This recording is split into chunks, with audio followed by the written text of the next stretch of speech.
ಹಾಗಾದ್ರೆ ದೇಶದಾದ್ಯಂತ ಪಿಎಫ್ಐ ವಿರುದ್ಧ ಸಮರ ಸಾರಿರೋದು ಯಾಕೆ ಅನ್ನೋ ಕಾರಣಗಳನ್ನ ಕೇಳಿದ್ರೇನೆ ಬೆಚ್ಚಿ ಬೀಳುವಂತಿದೆ. ಹಾಗಾದ್ರೆ ಪಿಎಫ್ಐ ಸಂಘಟನೆಯನ್ನ ನಿಷೇಧಿಸೋದಕ್ಕೆ ಇರುವಂತಹ ಅಸಲಿ ಕಾರಣಗಳೇನೇನು? ಪಿಎಫ್ಐ ಪಾಪಿಗಳು ದೇಶದಲ್ಲಿ ಮಾಡಿದಂತ ಮಸಲತ್ತುಗಳು ಎಂಥದ್ದು? ಪಿಎಫ್ಐ ಬ್ಯಾನ್ ಹಿಂದಿನ ಸ್ಫೋಟಕ ಸತ್ಯ ಇಲ್ಲಿದೆ ನೋಡಿ.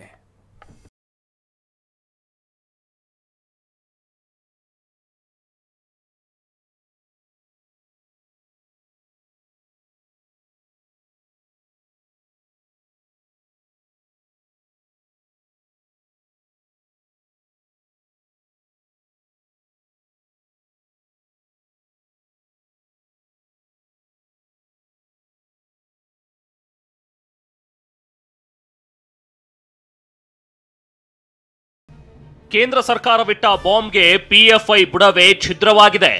ಪ್ರಧಾನಿ ಮೋದಿ ಅಮಿತ್ ಶಾ ಹೂಡಿದ ಬ್ಯಾನ್ ಬ್ರಹ್ಮಾಸ್ತ್ರಕ್ಕೆ ಪಿಎಫ್ಐ ಬುಡ ಭಸ್ಮವಾಗಿದೆ. ರೇಡ್, ಅರೆಸ್ಟ್, ದಾಖಲೆ ವಶ, ಸೀಸ್ ಹೀಗೆ ಒಂದರ ಮೇಲೊಂದು ಶಾಕ್ ಟ್ರೀಟ್ಮೆಂಟ್ಗೆ ಪಿಎಫ್ಐ ಪಂಚರ್ ಆಗಿ ಹೋಗಿದೆ. ದೇಶದಲ್ಲೇ ಇದ್ಕೊಂಡು ದೇಶದಲ್ಲೇ ವಿಧ್ವಂಸಕ ಕೃತ್ಯ ಎಸಗಿ ಕೇಕೆ ಹಾಕಲು ಹೊರಟಿದ್ದ ಪಿಎಫ್ಐಗೆ ಕೇಂದ್ರ ಸರ್ಕಾರ ಕೊನೆ ಮೊಳೆ ಹೊಡೆದಿದೆ.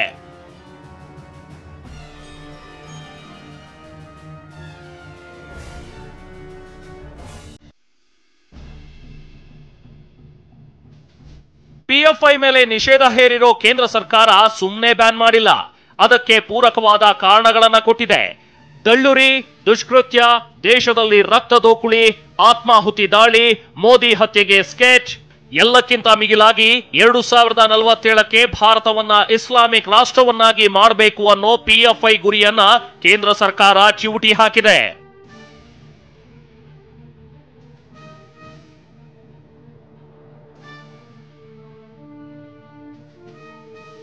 ಪಿಎಫ್ಐ ಸಂಘಟನೆ ಬ್ಯಾನ್ ಹಿಂದಿದೆ ಸ್ಫೋಟಕ ಕಾರಣ.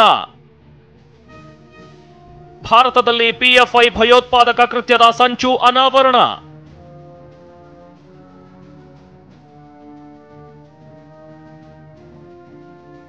ಇದು ಅಂತಿಂಥ ಗುನ್ನ ಅಲ್ಲ, ಪಿಎಫ್ಐ ಬರ್ಬಾದ್ ಅಂತ ಹೊಡೆದಿರೋ ಗುನ್ನ. ಪಿಎಂ ಮೋದಿ ಮೈಂಡ್ ಗೇಮ್, ಚಾಣಕ್ಯನ ಮಾಸ್ಟರ್ ಪ್ಲಾನ್, ಭಾರತದ ಜೇಮ್ಸ್ ಬಾಂಡ್ ಧೋವಲ್ ತಂತ್ರಕ್ಕೆ ಪಿಎಫ್ಐ ಕೋಟೆ ಸರ್ವನಾಶವಾಗಿದೆ. ಅಷ್ಟಕ್ಕೂ ದೇಶದಲ್ಲಿ ಪಿಎಫ್ಐಗೆ ಬ್ಯಾನ್ ಮಾಡೋಕೆ ಅಸಲಿ ಕಾರಣವೇನು? ಅದನ್ನೇ ಎಳೆ ಎಳೆಯಾಗಿ ತೋರಿಸ್ತೀವಿ ನೋಡಿ.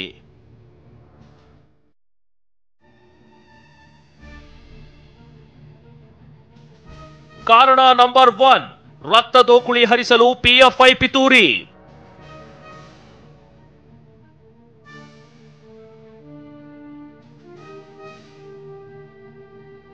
ಭಾರತದಲ್ಲಿ ಭಾರಿ ವಿಧ್ವಂಸಕ ಕೃತ್ಯಕ್ಕೆ ಪಿಎಫ್ಐ ಒಳಸಂಚು ರೂಪಿಸಿತ್ತು ಅನ್ನೋ ಮಾಹಿತಿ ಎನ್ಐಎ ತನಿಖೆಯಲ್ಲಿ ರಿವೀಲ್ ಆಗಿದೆ. ಅಲ್ಲದೆ ದಾಳಿ ವೇಳೆ 2047ರ ಹೊತ್ತಿಗೆ ಭಾರತವನ್ನ ಇಸ್ಲಾಂ ರಾಷ್ಟ್ರ ಮಾಡುವ ಇಸ್ಲಾಮಿಕ್ ಇಂಡಿಯಾ 2047 ಅನ್ನೋ ಸಿಡಿಗಳು ಪತ್ತೆಯಾಗಿತ್ತು.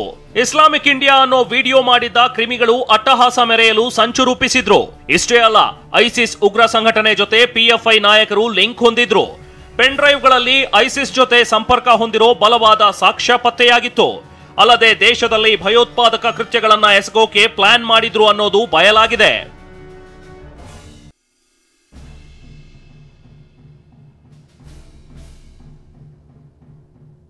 ಕಾರಣ ನಂಬರ್ 2, ಐಸಿಸ್ ಉಗ್ರ ಸಂಘಟನೆ ಜೊತೆ ಪಿಎಫ್ಐಗೆ ಲಿಂಕ್.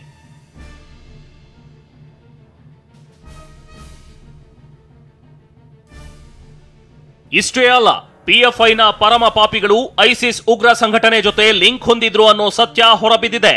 ಹಲವು ನಿಷೇಧಿತ ಉಗ್ರ ಸಂಘಟನೆಗಳ ಜೊತೆ ಪಿಎಫ್ಐ ನಂಟು ಹೊಂದಿದೆ ಅಂತ ಕೇಂದ್ರ ಸರ್ಕಾರ ಬಿಡುಗಡೆ ಮಾಡಿರೋ ಅಧಿಸೂಚನೆಯಲ್ಲೇ ಉಲ್ಲೇಖವಾಗಿದೆ.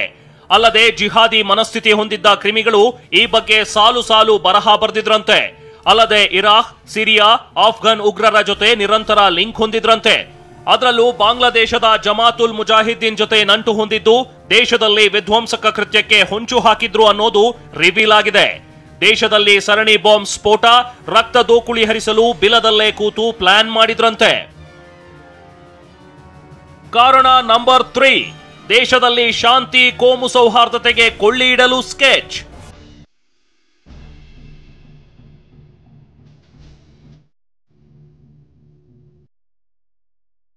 ಇನ್ನು ದೇಶದಲ್ಲಿ ಶಾಂತಿ ಕೋಮು ಸೌಹಾರ್ದತೆ ಕದಡಲು ಪಿಎಫ್ಐ ಯತ್ನಿಸಿತ್ತು. ಅಲ್ಲದೆ ಉಗ್ರವಾದವನ್ನ ಹರಡಲು ಪಿಎಫ್ಐ ಸಂಚು ರೂಪಿಸಿತ್ತು. ಪಿಎಫ್ಐ ಸ್ಥಾಪಕ ಸದಸ್ಯರಲ್ಲಿ ಕೆಲವರು ಬ್ಯಾನ್ ಆಗಿದ್ದ ಸಿಮಿ ಸಂಘಟನೆಯವರು ಅನ್ನುವುದು ಗೊತ್ತಾಗಿದೆ. ಅದಲ್ಲದೆ ನಿಷೇಧಿತ ಜಮಾತುಲ್ ಮುಜಾಹಿದ್ದೀನ್ ಬಾಂಗ್ಲಾದೇಶ ಸಂಘಟನೆ ಜೊತೆಗೆ ಪಿಎಫ್ಐ ಕಿರಾತಕರು ನಂಟು ಹೊಂದಿದ್ರು ಅನ್ನೋದು ಬಯಲಾಗಿದೆ. ದೇಶದ ಜನರಲ್ಲಿ ಆತಂಕ ಸೃಷ್ಟಿಸುವ ಉದ್ದೇಶ ಹೊಂದಿದ್ರು ಅನ್ನೋ ಉಗ್ರವಾದ ಮುಖ ಹೊರಬಿದ್ದಿದೆ.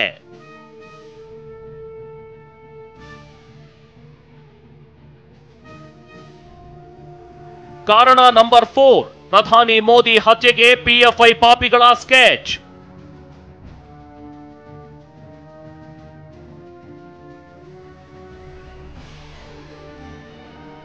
ಅದರಲ್ಲೂ ಮತ್ತೊಂದು ಬೆಚ್ಚಿ ಬೀಳಿಸೋ ಸಂಗತಿ ಏನಂದ್ರೆ, ಪ್ರಧಾನಿ ನರೇಂದ್ರ ಮೋದಿ ಹತ್ಯೆಗೆ ಪಿಎಫ್ಐ ಸಂಘಟನೆಯ ಪರಮ ಪಾಪಿಗಳು ಸ್ಕೆಚ್ ಹಾಕಿದ್ರಂತೆ.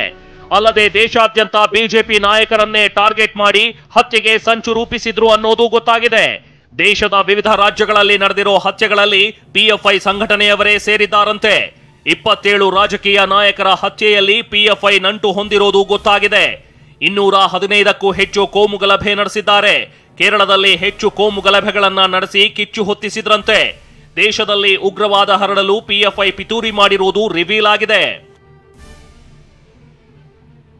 ಕಾರಣ ನಂಬರ್ 5, ಯುವಕರ ಬ್ರೈನ್ ವಾಶ್, ಆತ್ಮಾಹುತಿ ದಾಳಿಗೆ ಪ್ಲಾನ್.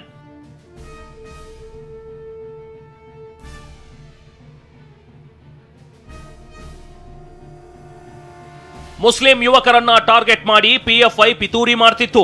ಯುವಕರ ಬ್ರೈನ್ ವಾಶ್ ಮಾಡಿ ದುಷ್ಕೃತ್ಯಕ್ಕೆ ಪ್ರಚೋದನೆ ನೀಡ್ತಿದ್ರು. ಸರಣಿ ಬಾಂಬ್ ಸ್ಫೋಟ, ಆತ್ಮಾಹುತಿ ದಾಳಿಗೂ ಪ್ರಚೋದನೆ ನೀಡ್ತಿದ್ರು. ಕರಾಟೆ ಶಾಲೆ ಹೆಸರಲ್ಲಿ ಯುವಕರಿಗೆ ಉಗ್ರ ಪಾಠ ಹೇಳಿಕೊಡ್ತಿದ್ರಂತೆ. ಅಲ್ಲದೆ ಮಾರಕಾಸ್ತ್ರಗಳನ್ನ ಬಳಸೋ ಬಗ್ಗೆಯೂ ತರಬೇತಿ ನೀಡ್ತಿದ್ರಂತೆ. ಐಇಡಿ ಬಾಂಬ್ಗಳನ್ನ ತಯಾರಿಸೋದು ಹಾಗೂ ಆಧುನಿಕ ತಂತ್ರಜ್ಞಾನ ಹೊಂದಿದ ರೇಡಿಯೋ ಸೆಟ್ಗಳನ್ನ ಬಳಸೋ ಬಗ್ಗೆಯೂ ಟ್ರೈನಿಂಗ್ ನೀಡ್ತಿದ್ರು ಅನ್ನೋದು ಗೊತ್ತಾಗಿದೆ. ಕಾರಣ ನಂಬರ್ 6, ಕೋಮು ದಳ್ಳುರಿಗಳಲ್ಲಿ ಪಿಎಫ್ಐ ಪಾತ್ರ.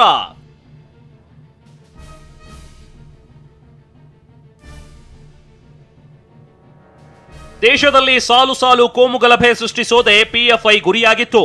ಹಿಜಾಬ್, ಸಿಎಎ ವಿರೋಧಿ ಪ್ರತಿಭಟನೆಗಳಿಗೆ ಪಿಎಫ್ಐ ನಾಯಕರು ಫಂಡಿಂಗ್ ಮಾಡ್ತಿದ್ರಂತೆ. ಕರ್ನಾಟಕ ಸೇರಿ ದೇಶಾದ್ಯಂತ ಪಿಎಫ್ಐ ಹಣಕಾಸು ನೆರವು ನೀಡ್ತಿತ್ತಂತೆ. ಹಿಜಾಬ್ ಬ್ಯಾನ್ ವಿರುದ್ಧ ಬೀದಿಗಿಳಿಯಲು ಫಂಡಿಂಗ್ ಮಾಡ್ತಿದ್ರಂತೆ. ಬೆಂಗಳೂರಿನಲ್ಲಿನ ಡಿಜೆ ಹಳ್ಳಿ, ಕೆಜಿ ಹಳ್ಳಿ ಗಲಾಟೆಗೆ ಪಿಎಫ್ಐ ಬೆಂಬಲ ನೀಡಿದ್ರು. ಪ್ರತಿಭಟನೆ ವೇಳೆ ಮಾರಕಾಸ್ತ್ರಗಳನ್ನ ಪ್ರದರ್ಶಿಸಿ ದರ್ಪ ಕೂಡ ತೋರಿದ್ರು. ಕರಾವಳಿ ನೆಲದಲ್ಲಿ ಕೋಮು ಗಲಭೆಗಳಿಗೆ ಪಿಎಫ್ಐ ಷಡ್ಯಂತ್ರ ಮಾಡ್ತಿತ್ತು ಅನ್ನೋದು ಬಟಾ ಬಯಲಾಗಿದೆ. ಕಾರಣ ನಂಬರ್ 7, ಪಾಪದ ಹಣದಿಂದಲೇ ಪಿಎಫ್ಐ ಪೈಶಾಚಿಕ ಕೃತ್ಯ. ಪಿಎಫ್ಐ ಸಂಘಟನೆಗೆ ವಿದೇಶದಿಂದ ಕೋಟಿ ಕೋಟಿ ರೂಪಾಯಿ ಹಣ ಹರಿದು ಬರ್ತಿತ್ತು. ವಿದೇಶದಲ್ಲಿರೋ ಪಿಎಫ್ಐ ಸದಸ್ಯರು ಹಣ ವರ್ಗಾಯಿಸುತ್ತಿದ್ರಂತೆ.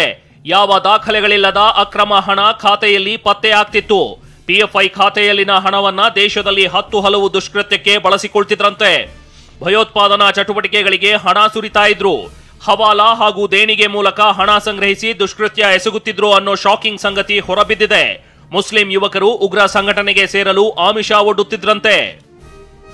ಒಟ್ನಲ್ಲಿ ದೇಶದಲ್ಲಿ ರಕ್ತ ದೋಕುಳಿ ಹರಿಸೋದಕ್ಕೆ ಹುನ್ನಾರ ಹಾಕಿದ್ದ ಪಿಎಫ್ಐ ಮೇಲೆ ಬ್ಯಾನ್ ಅಸ್ತ್ರವನ್ನ ಪ್ರಯೋಗಿಸಲಾಗಿದೆ. ಪಿಎಫ್ಐ ಪಾಪಿ ಸಂಘಟನೆಯ ಹುಟ್ಟಡಗಿಸಿರೋ ಕೇಂದ್ರ ಸರ್ಕಾರ ಬಿಗ್ ಶಾಕ್ ನೀಡಿದೆ. ಹರೀಶ್, ಟಿವಿ9, ನವದೆಹಲಿ.